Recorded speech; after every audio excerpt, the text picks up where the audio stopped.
They were here before the flood. They ruled the earth, and the only way God could stop them was to drown the entire world.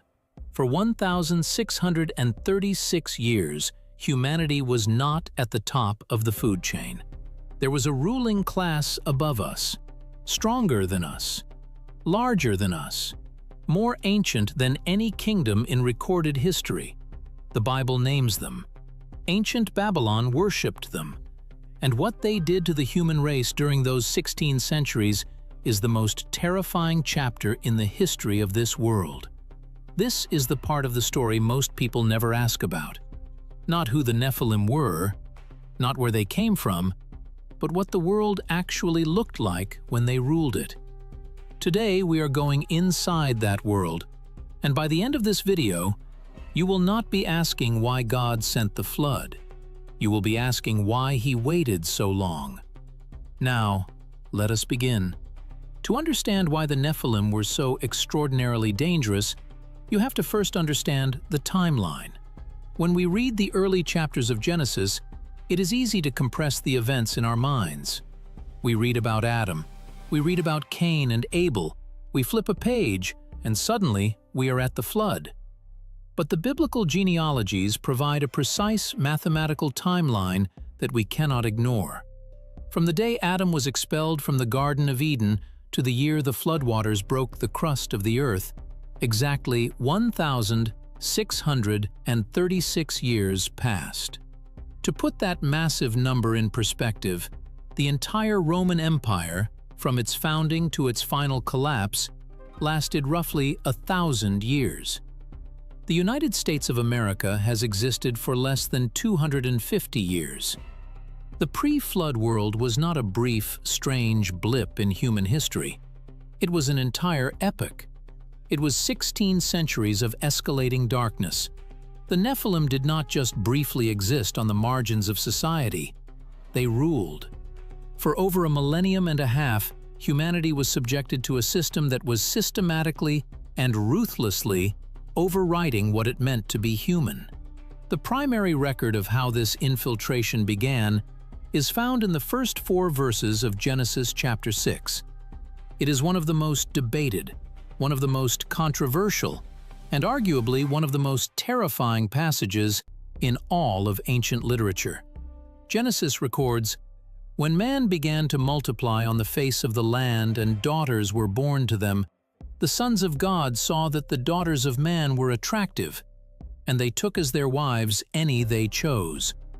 The Nephilim were on the earth in those days, and also afterward, when the sons of God came in to the daughters of man and they bore children to them. These were the mighty men who were of old, the men of renown. For hundreds of years, modern theologians who were deeply uncomfortable with the supernatural reality of this text tried desperately to explain it away.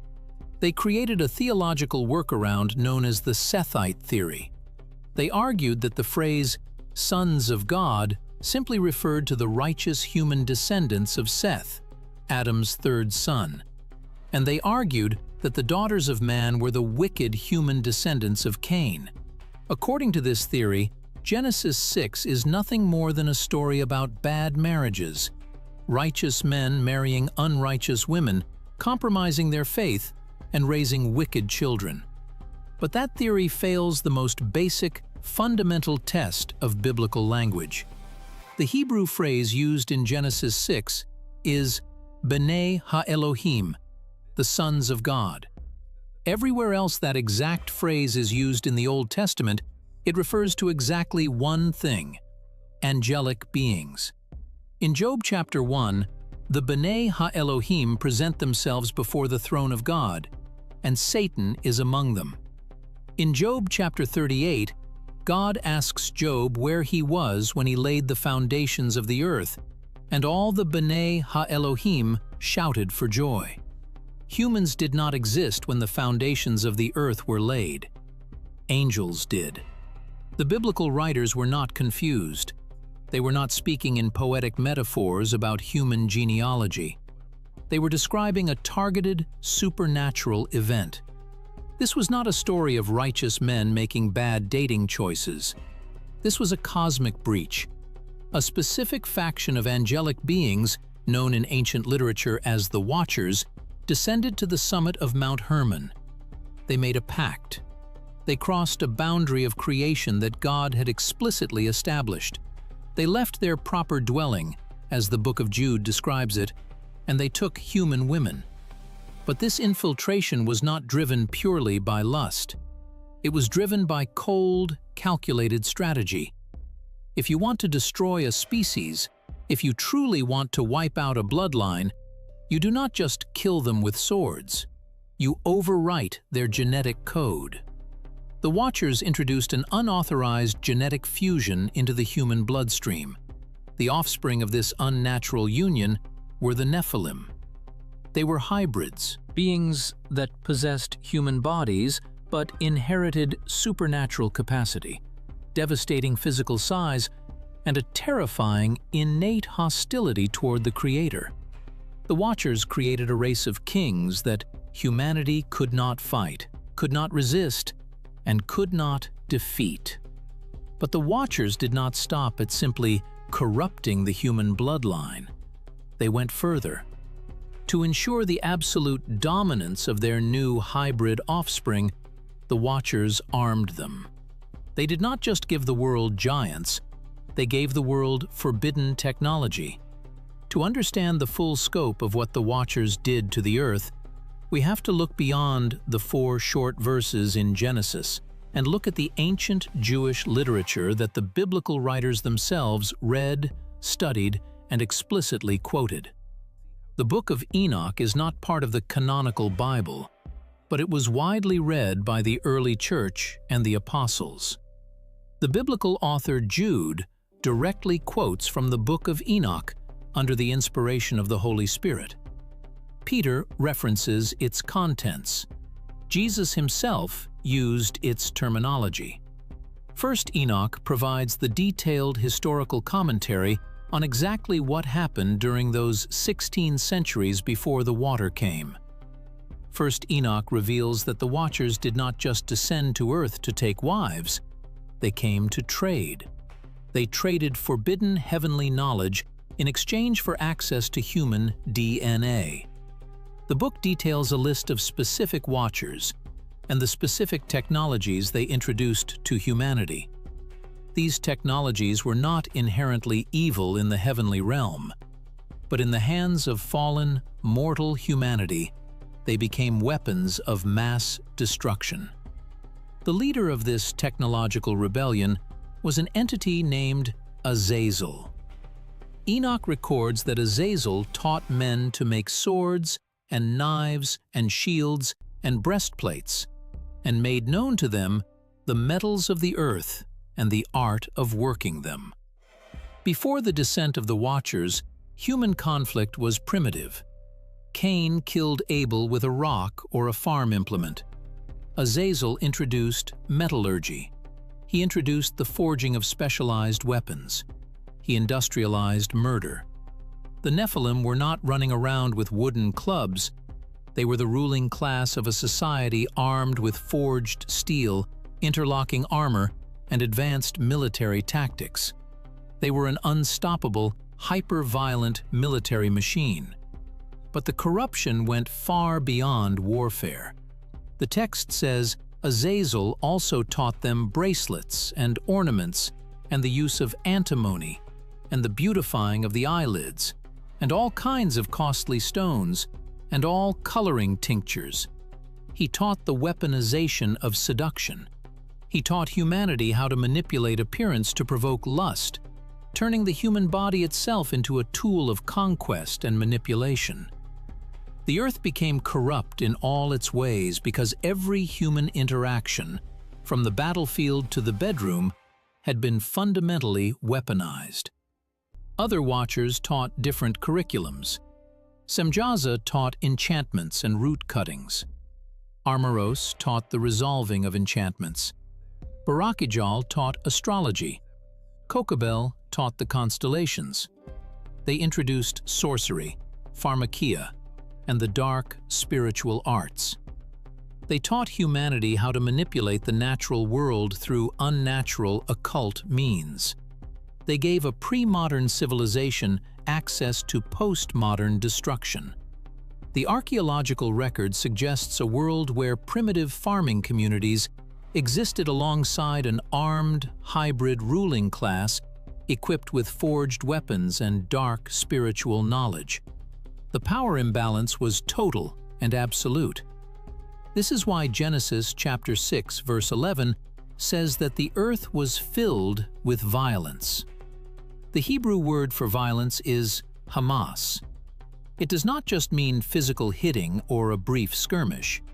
It means systemic, organized, institutionalized cruelty. The Nephilim used this forbidden technology to establish a global empire of blood. The Book of Enoch states that the Nephilim consumed all the acquisitions of men, and when men could no longer sustain them, the giants turned against them and devoured mankind. They began to sin against birds and beasts and reptiles and fish, and to devour one another's flesh and drink the blood.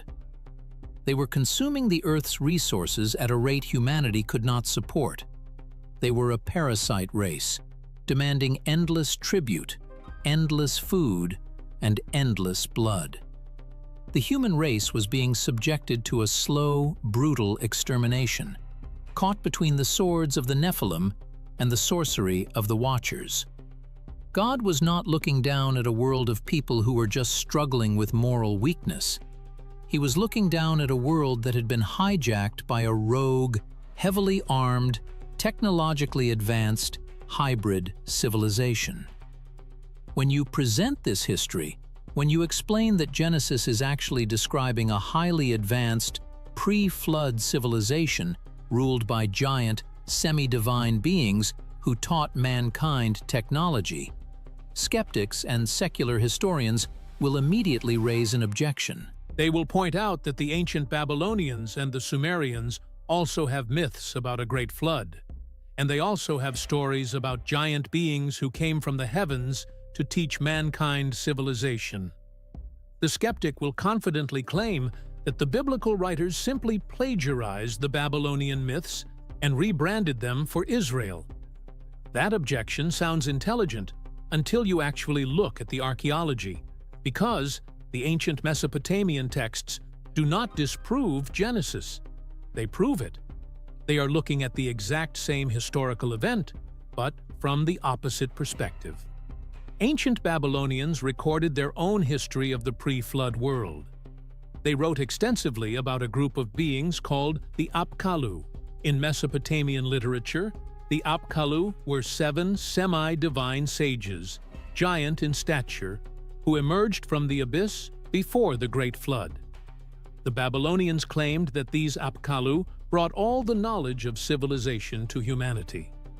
They taught mankind how to build cities, how to establish governments, how to forge metals, and how to practice magic. The Babylonians revered the Apkallu. They worshipped them as heroes. They claimed their own kings, like the legendary Gilgamesh, were the direct giant descendants of these semi-divine beings. Gilgamesh himself was described in Babylonian texts as being 2/3 divine and 1/3 human, a massive, powerful tyrant who possessed ancient, hidden knowledge from before the flood. The Babylonians knew exactly what happened. They knew that before the water came, the world was ruled by giant hybrids who traded advanced technology for dominance. If you read the Epic of Gilgamesh, you see the scars of this history vividly. Gilgamesh journeys to the ends of the earth seeking immortality, and he eventually meets the Babylonian equivalent of Noah, a man named Utnapishtim, who survived the Great Flood. Even the pagan myths carry the undeniable traumatic memory of the deluge. But the fundamental difference is that the Babylonians took the side of the Watchers. They celebrated the rebellion. They viewed the giant kings not as an unauthorized corruption, but as their glorious, heroic ancestors who who brought enlightenment and civilization to a primitive human race. The writers of Genesis did not copy the Babylonians.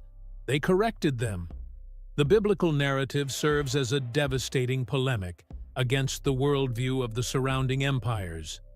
Genesis is effectively saying to Babylon, yes, the giant kings existed. Yes, they were hybrids of the divine and the human. Yes, they introduced advanced technology to the earth before the flood.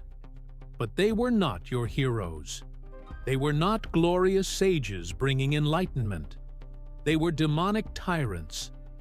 They were an illegal, unauthorized corruption of God's creation. The knowledge they brought did not elevate humanity. It nearly destroyed it. And the God of Israel did not admire them. He drowned them. This is the brilliance of the biblical text. It does not deny the history of the ancient Near East. It exposes it. It pulls back the curtain of mythology to reveal the terrifying spiritual reality underneath. The stories of demigods, of Hercules, of Gilgamesh, of the titans of Greek mythology. These are not just fairy tales invented around campfires. They are the distorted, celebrated pagan memories of the Nephilim. Every ancient culture remembers the giants. Every ancient culture remembers the flood. But only the Bible tells the truth about why the water actually had to come. This brings us to the theological climax of the pre-flood world, and the true reason for the deluge. If you understand the scope of the Nephilim corruption, it completely reframes your understanding of God's character. Genesis chapter 6, verse 9 contains a description of Noah that has been drastically misunderstood for centuries. The text says, Noah was a righteous man, blameless in his generation. Noah walked with God. For generations, people have read the word blameless and assumed it simply meant that Noah was a really good guy. He followed the rules. He possessed strong moral character while everyone else was acting wickedly. But the Hebrew word translated as blameless is the word tamim. While tamim can refer to moral integrity, its primary and most frequent use in the Hebrew scriptures is entirely physical. Tamim is the exact word used throughout the book of Leviticus to describe a sacrificial animal that is without physical defect. An animal that is tamim has no blemishes, no broken bones, no disease, and no genetic mutations. It is physically pure. When Genesis says Noah was tamim in his generations, it is not just making a statement about his morality. It is making a profound statement about his biology. Noah was genetically unblemished. His bloodline had not been infiltrated by the DNA of the Watchers.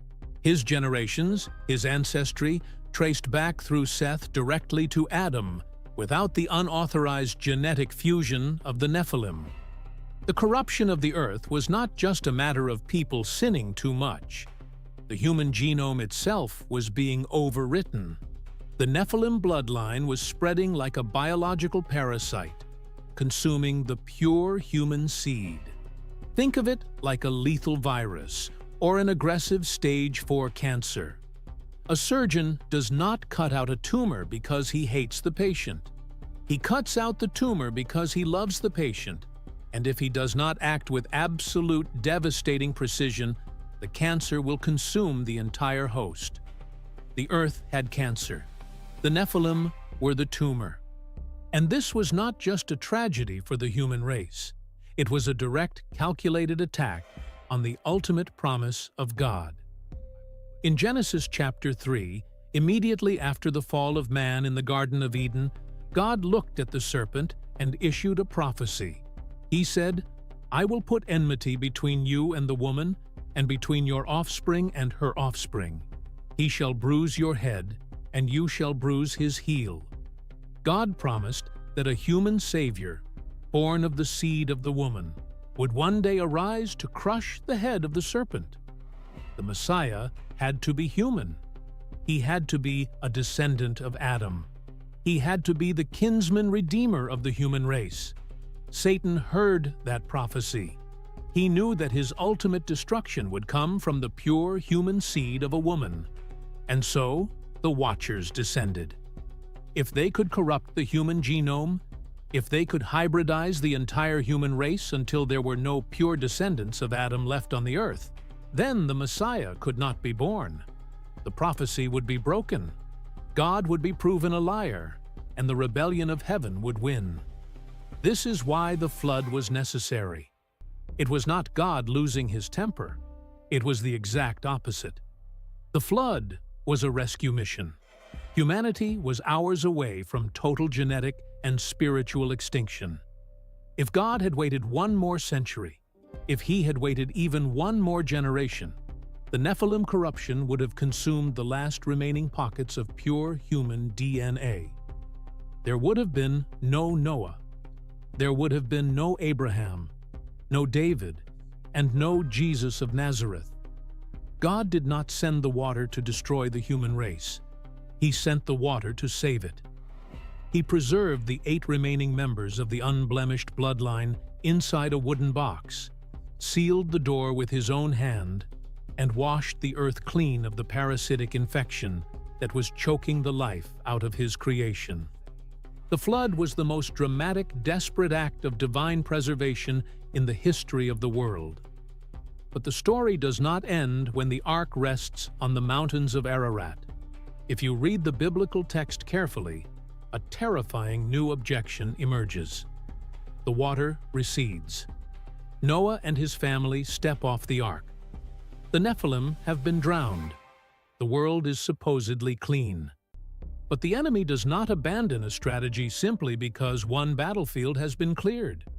Centuries later, when the Israelites finally reach the borders of the Promised Land, they send 12 spies to scout the territory. And those spies come back with a horrifying report.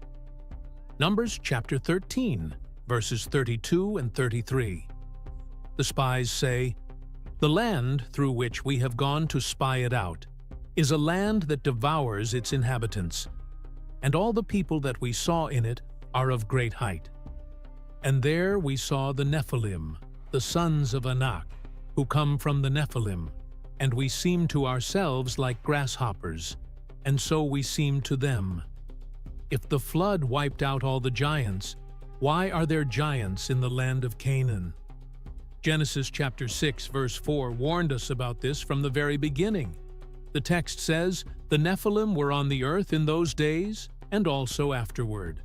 There was a second incursion, a post-flood return of the genetic corruption. It was not global this time. It was localized, and it was strategically positioned.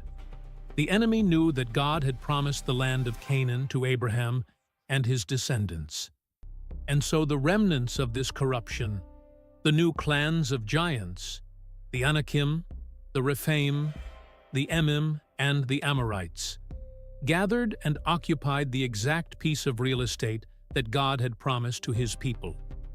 They were there to stop the formation of the nation of Israel. This reality completely reframes one of the most controversial elements of the Old Testament. People read the book of Joshua.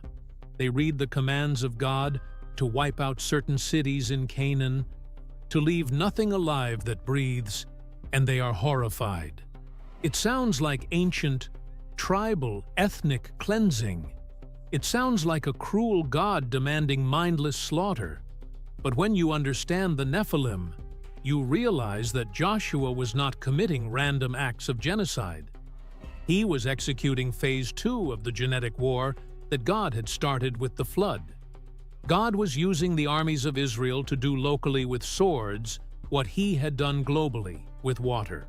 Joshua was tasked with clearing out the infected, hybrid bloodlines that were occupying the land of promise. They were wiping out the remnants of the giant clans. Every city that was placed under the ban, every fortress that Joshua was commanded to destroy utterly, was a stronghold of the Anakim and the Rephaim. This war did not end with Joshua. It continued for generations. It continued through the period of the Judges.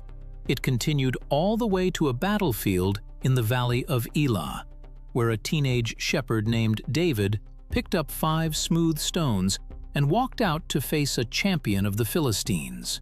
Goliath of Gath was not just a tall man with a pituitary gland issue, he was a descendant of the Rephaim.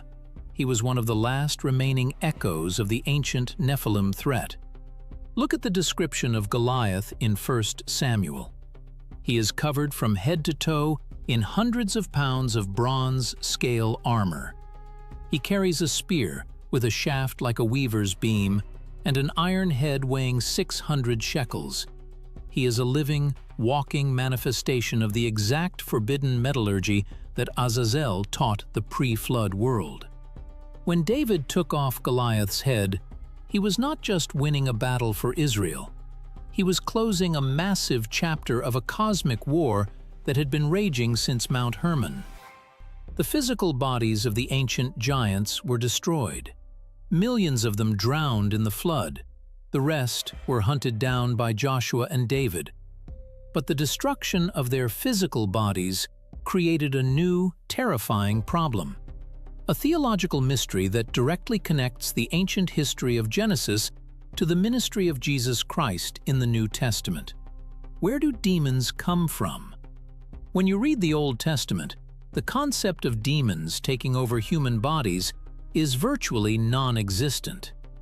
But when you open the New Testament, suddenly Jesus and the apostles are constantly casting out unclean spirits. The Gospels are filled with disembodied entities desperately seeking human hosts to inhabit, begging Jesus not to send them to the abyss and driving people to madness. Where did this army of unclean spirits come from? The answer lies in the unique, unauthorized nature of the Nephilim. When a human being dies, their physical body returns to the dust, and their spirit goes to the realm of the dead, to Sheol. When an angelic being rebels, like the Watchers who abandoned their post, the New Testament tells us exactly what happens to them. The Book of Jude and the Book of 2 Peter state that the angels who did not stay within their own position of authority, but left their proper dwelling, God has kept in eternal chains under gloomy darkness until the judgment of the great day. The Watchers who initiated the breach at Mount Hermon are currently chained in the lowest abyss, awaiting final judgment. But what happens to the spirit of a Nephilim when it dies? It is not fully human, so its spirit is not permitted to enter the resting place of the human dead. It is not fully angelic, so it is not bound in chains in the abyss. It is an illegal hybrid, a biological and spiritual anomaly that was never supposed to exist in God's ordered creation. The ancient Jewish theology, specifically detailed in the Book of Enoch, provides the explanation that the first-century Jewish audience inherently understood. When the Nephilim drowned in the flood, their physical bodies died, but their hybrid spirits survived. Because they were born on the earth, they are bound to the earth. They were condemned to wander the physical realm as disembodied, unclean spirits. This is the origin of demons. They are the restless, disembodied spirits of the dead Nephilim. This is why the demons in the New Testament are so incredibly obsessed with possessing physical bodies. They once possessed the most powerful, dominant physical bodies the earth had ever seen. They were the men of renown. They ruled the ancient world. And now they are reduced to invisible shadows, desperately seeking a physical host, whether it is a human being or a herd of swine, just to interact with the physical world they once controlled. Think about the demon-possessed man of Gadara in the Gospel of Mark. Jesus asks the unclean spirit its name, and the spirit replies, "My name is Legion, for we are many." Why would a demon use a Roman military term? Because in the pre-flood world, they were a military force. They were an army. And when Jesus casts them out, they beg to be sent into a herd of pigs. The pigs immediately rush down the steep bank and plunge into the sea. They drown. It is a stunning, ironic theological mirror. The demons, the disembodied spirits of the Nephilim, meet their end in the exact same element that destroyed their physical bodies thousands of years earlier: the water. When Jesus Christ stood before a demon-possessed man and commanded the unclean spirit to leave, he was not just performing a medical healing. He was exercising absolute sovereign authority over the lingering ghosts of the pre-flood world.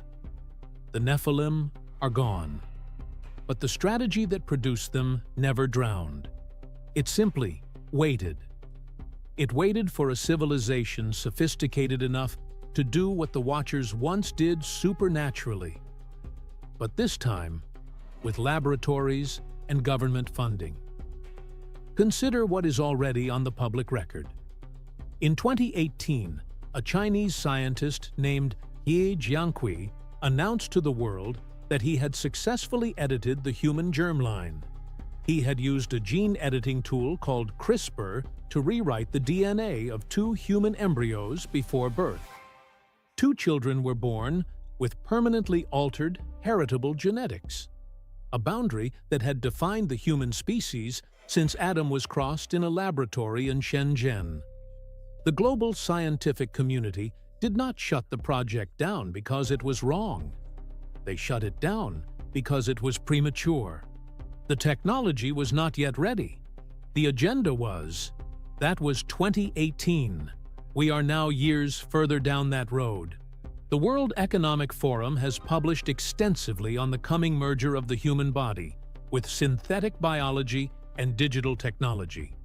Transhumanist philosophers with academic chairs at Oxford and Harvard openly argue that the biological human body is a design flaw, an outdated prototype that evolution has already condemned and that technology must now replace.